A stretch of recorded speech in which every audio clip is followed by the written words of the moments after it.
dito lang sa inyong iisang himpilan, Cool FM. You are listening to Cool FM, live from Cool Studios. This is Cool News at Noon.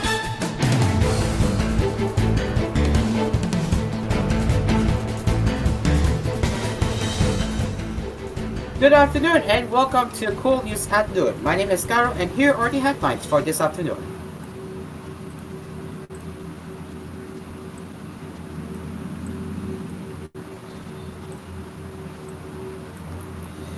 Over 300,000 individuals were evacuated nationwide by the Philippine National Police during the height of severe tropical storm Christine. The PNP said more than 4,000 officers were dispatched to flood-hit areas to help the affected communities. The relentless efforts of PNP personnel have so far resulted in the safe evacuation of more than 300,000 individuals to temporary shelters, the police organization said in a statement on Sunday. Ongoing operations continue to focus on distributing relief goods and providing medical assistance to communities in need, it added. The PNP deployed disaster response units in the Bicol and Eastern Visayas regions, which were the places most affected by Christine. It added that law enforcement also coordinated with local authorities in Bangkok, Cavite, where teams rescued residents trapped in rising floodwaters. The police sent condolences to the families who lost members in the landslides in Bandagas. We extend our deepest condolence to the families who lost members in the landslides in Bandagas. We extend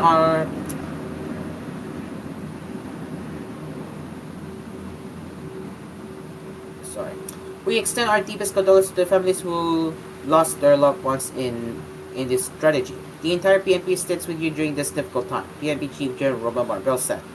Each act of heroism by our police officers brings hope to those in danger.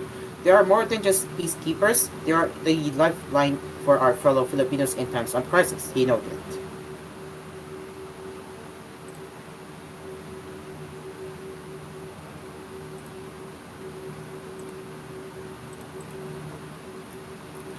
A total of 158 cities and municipalities were declared under a state of calamity due to the effects of severe tropical storm Christine. The National Disaster Risk Reduction and Management Council gave the figure during its 8 a.m. situation report on Sunday. 78 areas in the Bicol region are under a state of calamity. This is followed by Calabaza with 63, Eastern Visayas with 13, and 1 each in Ilos region, Sorsogon, Cordillera Administrative region, and the National Capital region.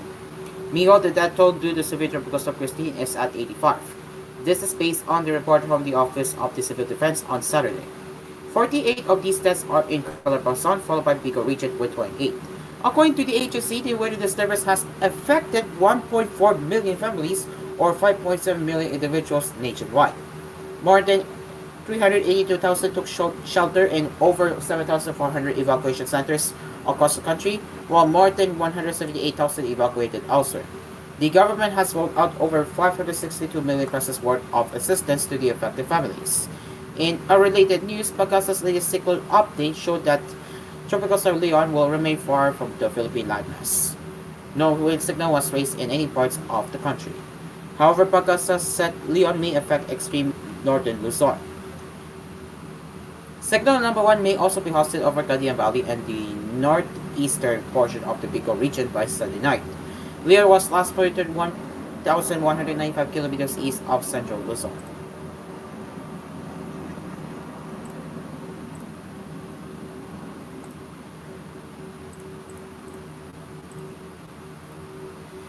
Military aircraft from Singapore and Malaysia arrived in the country on Saturday to provide assistance for the ongoing relief operations following the onslaught of severe tropical storm Christine. A C-130 cargo aircraft from the Republic of Singapore Air Force and a Eurocopter EC-725 transport helicopter from the Royal Malaysian Air Force arrived at Colonel Jesus Wilmore Air Base in Pasay City on Saturday evening, the Philippine Air Force said. These aircraft are set to play a crucial role in bolstering the Philippine Air Force ongoing humanitarian assistance and disaster response operations in areas affected by severe tropical storm Christine, according to a statement of Colonel Major Consular Castillo, Chief of PAF Public Affairs Office.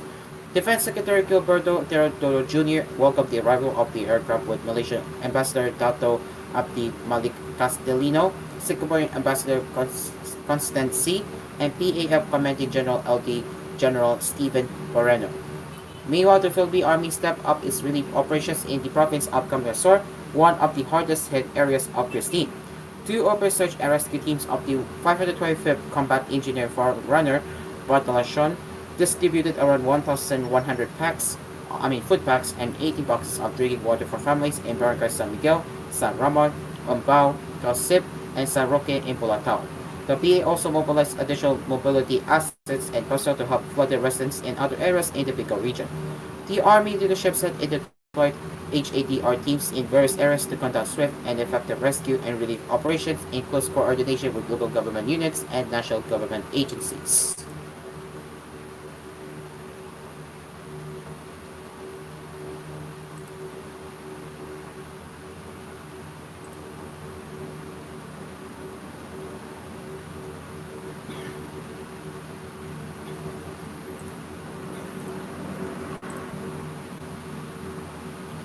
Light to moderate with at times heavy rains are expected over some areas in Visayas on Sunday due to southwesterly wind flow. Based on its 8 a.m. advisory, the Pagasa set Cebu, Tolentino City, Naga City, Mingalina, Talisay City, and nearby places may experience rain showers or for 1 to 2 hours. Meanwhile, rainy weather is prevailing in the following areas: Siquijor, Negros Oriental, Guimaras, Antayque, Cebu, Negros Occidental, Iloilo, Calan, and Palawan.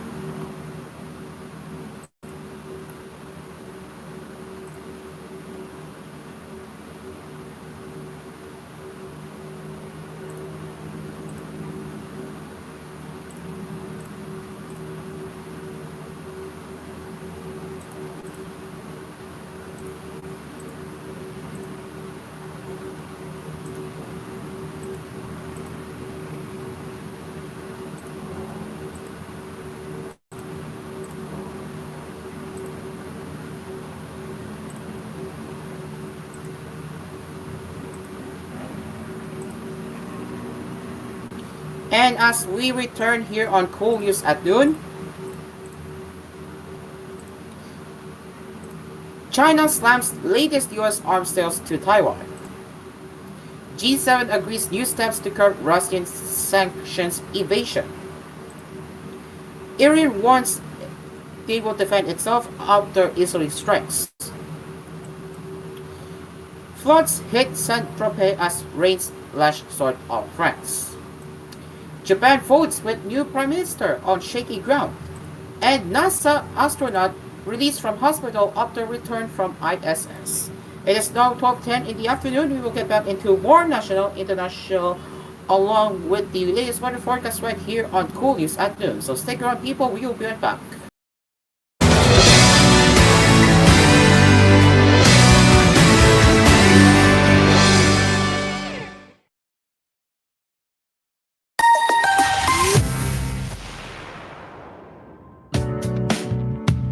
With Sprite, kayang-kaya mo yan. Cool ka lang, steady ka lang muna mag-Sprite ka lang dyan. Alam nyo bang masama ang pagtatanim ng mga puno o mga pananim o halamang matataas ang tubo malapit sa daanan ng linya ng kuryente? Bukod sa maaari itong makapagdulot ng pinsala sa mga nasa paligid nito, maaari rin itong maapektuhan ang daloy ng kuryente patungo sa mga kabahayan. May kaukulang parusa ang mahuhuling lumalabag rito, katulad ng pagkakakulong ng hanggang 12 taon at multa na hindi bababa sa 50,000 piso. Makipagtulungan upang mapanatiling tuloy-tuloy ang daloy ng kuryente sa inyong lugar at saan man sa bansa. Isang paalala mula sa NGCP.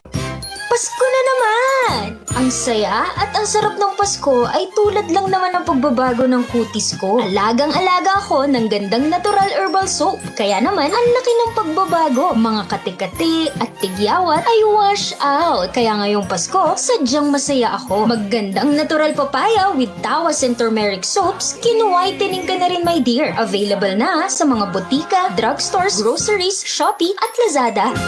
Ohio! Don't you love it when good mornings start like this? Then like this. And then, wait for it,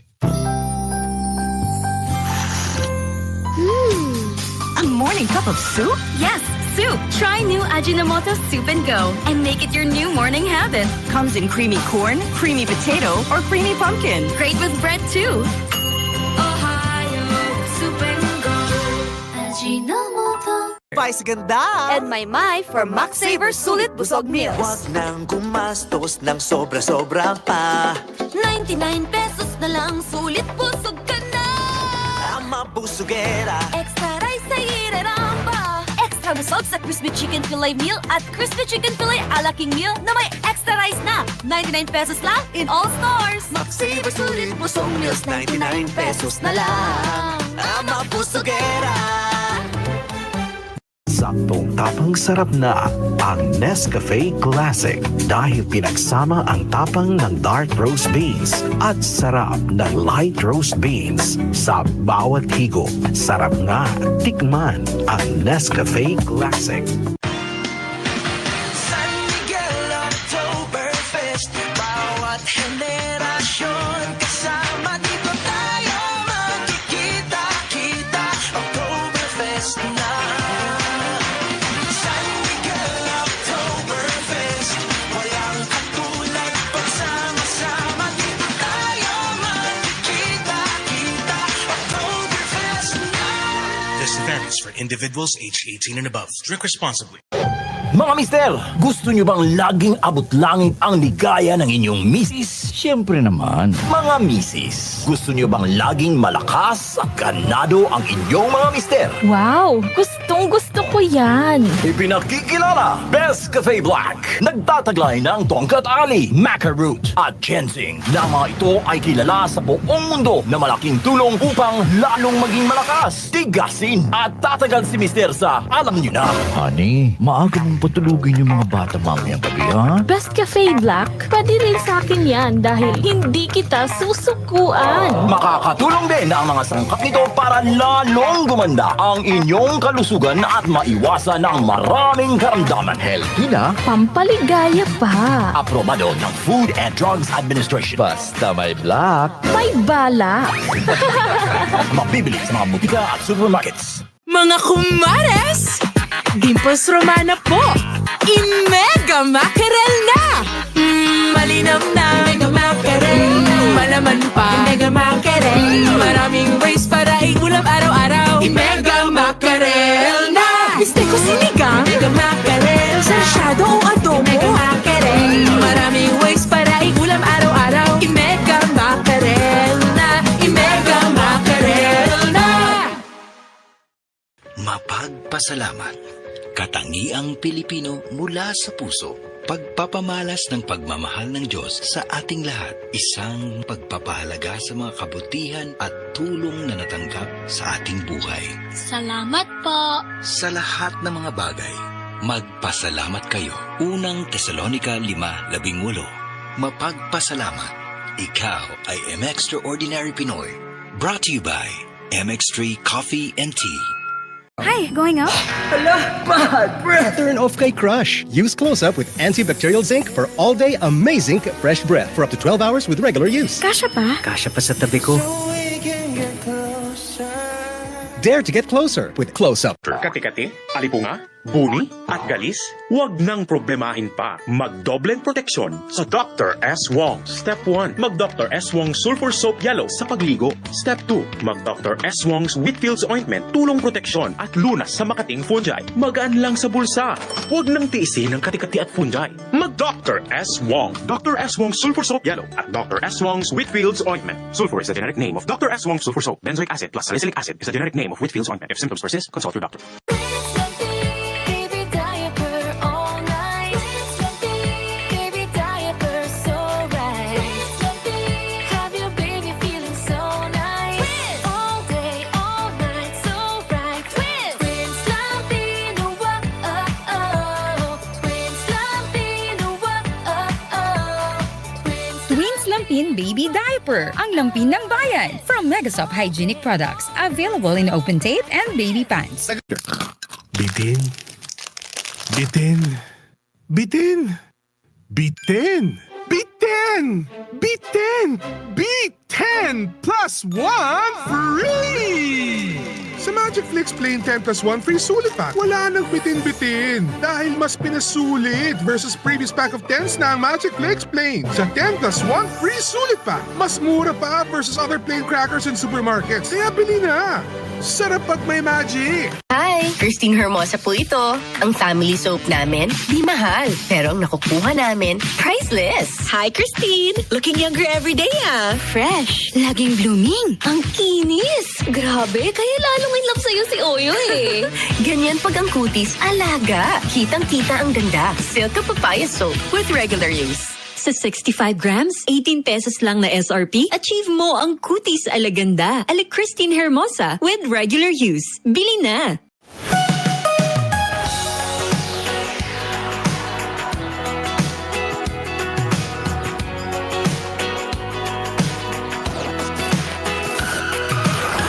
Feeling good while you work.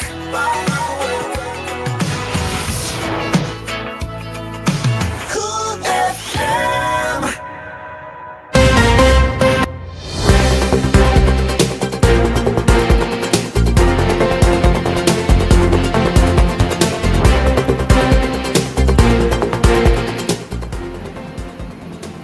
Welcome back to Cool News at Noon. Let's continue with the headlines. Starting with the international headlines, China has slammed the latest round of US arms sales to Taiwan, going to take all necessary measures to assert its sovereignty over the self-ruled island it claims as its own. The US State Department on Friday approved a $2 billion arms sale package for Taiwan, including advanced surface-to-air missile systems and radar. The deal awaits approval by Congress. Taipei's Defense Ministry on Saturday expressed its sincere gratitude for the sale, saying it would help the military continue to improve its defense resilience and jointly maintain peace and stability across the Taiwan Strait. Beijing's foreign ministry hit back in a statement late Saturday, saying the latest arms package seriously violates China's sovereignty and security interest, seriously damages China to US relations, and endangers peace and stability in the Strait. China strongly condemns and firmly opposes it and has lodged solemn representations with the US, a ministry spokesperson said. It added that Beijing would take all necessary measures to firmly defend national sovereignty, security, and territorial integrity. China has refused to rule out using force to bring Taiwan under its control. Beijing maintains a new daily presence of fighter jets, drones, and warships around the democratic island and held large-scale war games in its vicinity this month. Earlier this month, Taiwan detected a record 153 Chinese aircraft in one day. The US is Taipei's key partner and provider of weapons despite having no official diplomatic ties with the democratic island. In September, Beijing sanctioned US defense companies in retaliation for Washington's approval of the sale of military equipment to Taiwan. Finance ministers of the G7 nations vowed Saturday to step up efforts to prevent Russia from evading sanctions imposed after its invasion of Ukraine. We remain committed to taking further initiatives in response to oil prices cap violations, the group said in a statement following a meeting in Washington. Those further steps were not spelled out in detail.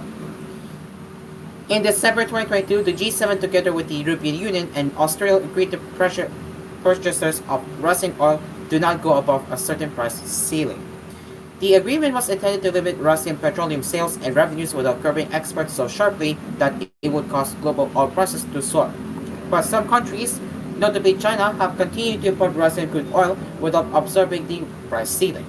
The G7 finance ministers also said they would take additional measures aimed at increasing the cost to Russia of using the shadow fleet to evade sanctions. Officials say Russia has used its fleet of shadow tankers, many of them old, unmarked, and poorly maintained, to skirt sanctions by transporting oil without properly declaring their cargo or itineraries. The tankers sometimes load or transfer their cargo at sea to avoid unwanted attention. The United States and the European Union have sanctioned several of these ships and their owners, notably Russia's government-owned maritime company, Sovcomflot. The G7 ministers said they intended to intensify our efforts to prevent financial institutions from supporting Russia's evasion of our sanctions. According to the U.S. Office of Foreign Assets Control, Russian financial institutions have developed a network of foreign subsidiaries to facilitate the purchase of or sale of sanctioned goods.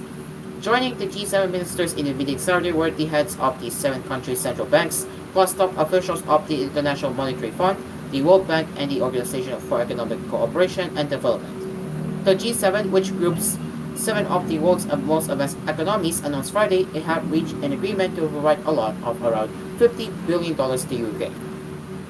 The loan will be repaid not by Ukraine, but with the interest, roughly $3 billion a year, generated by Russian assets seized and frozen after the war began in February 2022. Iran warned on Saturday it would defend itself after Israeli airstrikes killed at least 4 soldiers and further struck fears of a full-scale war in the Middle East. Israel warned Iran would pay a heavy price if it responded to the strikes, and the United States, Germany, and Britain demanded Tehran not escalate the conflict further. U.S. President Joe Biden said he hoped this is the end after the breakdown Israeli strikes, noting that it looks like they didn't hit anything other than military targets. Biden had urged Israel to spare nuclear and oil facilities in its predatory strikes, and the International Atomic Energy Agency confirmed that no nuclear sites were hit. The European Union called for all parties to exercise utmost restraint to avoid an uncontrollable escalation. Other countries, including many of Iran's neighbors, condemned Israel's strikes, and some, such as Russia, urged both sides to show restraint and avoid what Moscow dubbed a catastrophic scenario. Iran insisted it had the right and the duty to defend itself, while its Lebanese ally Hezbollah said it had already launched rocket salvos targeting 5 residential areas in northern Israel. The Israeli army said 8 projectiles were fired across the border on Saturday. Hezbollah later issued evacuation warnings for more than 1,000 named locations in Israel, while the Israeli army made similar warnings for 2 neighborhoods in southern Beirut. Lebanon's official national news agency reported early Sunday that Israel had carried on a fresh raid in Beirut's southern suburbs. Confirming its own strikes after explosions and anti-aircraft fire echoed around Tehran, the Israeli military said it had hit Iranian missile factories and military facilities in several provinces. The military strike has been completed and the mission was fulfilled, and Israeli aircraft returned safely, a military spokesman said. Iran confirmed Israel had targeted military sites around the capital and in other provinces, saying the raids caused limited damage but killed 4 soldiers. Iran's armed forces general staff said only radio systems were damaged in the strikes and held back from any threat of immediate retaliation. While reserving its legal and legitimate right to respond at the appropriate moment, Iran is prioritizing the establishment of a lasting ceasefire in Gaza and Lebanon, it said. Foreign Minister Abbas Araghchi held telephone talks with his Egyptian, Qatari, and Syrian counterparts.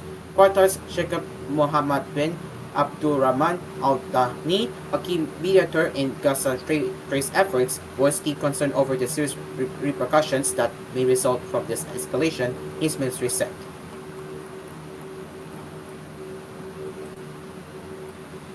Floodwaters lapped the shopfronts in the glissy French resort of Saint-Tropez on Saturday as torrential rains closed roads and train lines across the south of the country.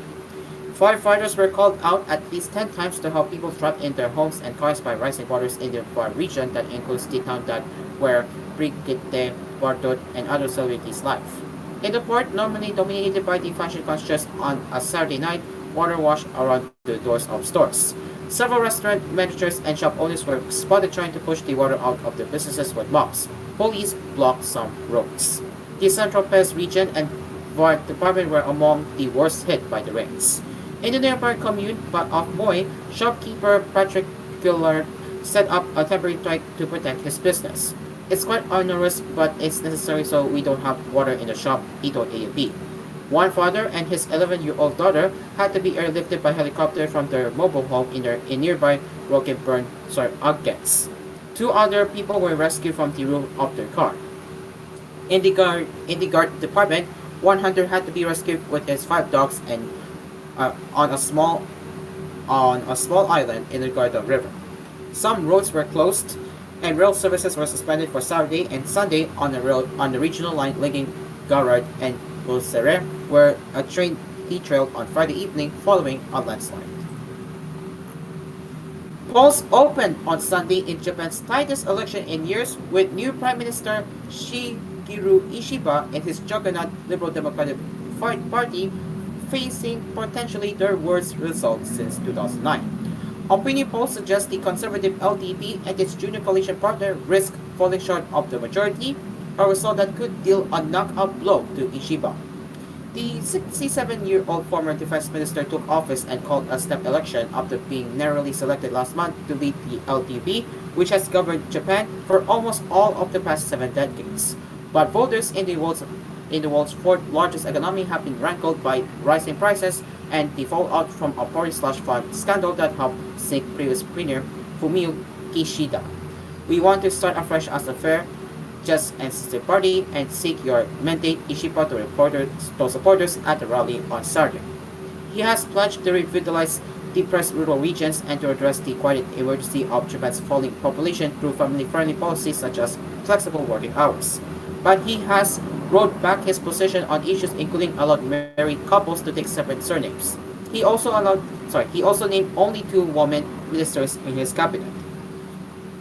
The self-confessed security policy geek has backed the creation of a regional military alliance along the lines of NATO to counter China, although he has since cautioned it would not happen overnight. A poll on Friday by the Yomiuri Shimbun Daily suggested that the LDP and its coalition partner Komeito might struggle to get the 233 lower house seats needed for a majority. Ishiba has set this threshold as his objective, and missing it would undermine his position in the LDP and mean finding other coalition partners or leading a minority government. Local media speculated that Ishiba could potentially resign or even resign immediately to take responsibility, becoming Japan's shortest-serving prime minister in the post-war period. The current record is held by Naruhiko Higashikuni, who served for 54 days, 4 days more than British leader Liz Truss in 2022, just after Japan's 1945 defeat in World War II. The situation is extremely severe, Ishiba reportedly said on the stream Friday. In many districts, LDP candidates are neck and neck with those from the Constitutional Democratic Party, the second biggest in parliament, led by popular former Prime Minister Yoshihiko Noda. The LDP's politics is all about quickly implementing policies for those who give them loads of cash, Noda told his supporters on Saturday. But those in vulnerable positions who can offer cash have been ignored, he added, accusing the LDP-led government of offering insufficient support for survivors of an earthquake in central Japan. Noda's stance is sort of similar to the LDP's. He is basically unconservative, Masato Kamikubo, a political science at Ritsumeikan University, told AFP. The CDP or Noda can be an alternative to the LDP. Many voters think so, Kamikubo said. Ishiba promised to not actively support LDP candidates running in the election despite being caught up in the funding scandal. Hitomi Isano, an undecided voter from the central Ichi region, told AFP in Tokyo that the LDP's funding scandal was a big factor for him. The LDP has sat in power for too long, I say hopers in there, the 69-year-old said. So part of me wants to punish them, but there are other parties that are reliable enough to win my vote. We're going over time now, so we won't have time to cover more, but we will cover the latest weather updates right here later on koolNews at 4, so stay tuned for that. And that is it for koolNews at noon. As always, if you have any suggestions or feedback you would like to share, you can get in touch with us at tvh.philippines.news@gmail.com. And once again, join us for more news headlines with koolNews at 4 later. Until then, I'm Cairo. Good afternoon.